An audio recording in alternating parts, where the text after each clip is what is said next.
এর জন্য রেখে যাচ্ছেন, তারাও কি আপনাকে মনে রাখবে? অন্যের সম্পত্তি জবরদখল করে ভাবছেন আপনি জিতে গেছেন।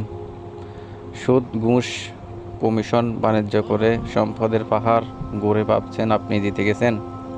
তাহলে আপনি আস্ত একটা বোকা।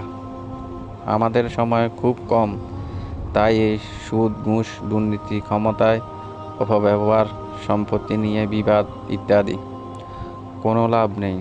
সময় থাকাকালীন ভালো হয়ে কবরে খোরাক সংগ্রহ করুন, ওইটাই বুদ্ধিমানের কাজ। আসুন নিজেকে সৎ মানুষ হিসেবে তৈরি করি, পরকালের জন্য নিজেকে প্রস্তুতি করি। ন্যাক আমলের জন্য আমার এটাই প্রকৃত সম্পদ। আল্লাহ রাব্বুল আলামিন আমাদের সবাইকে সঠিক বুঝ দান করুন।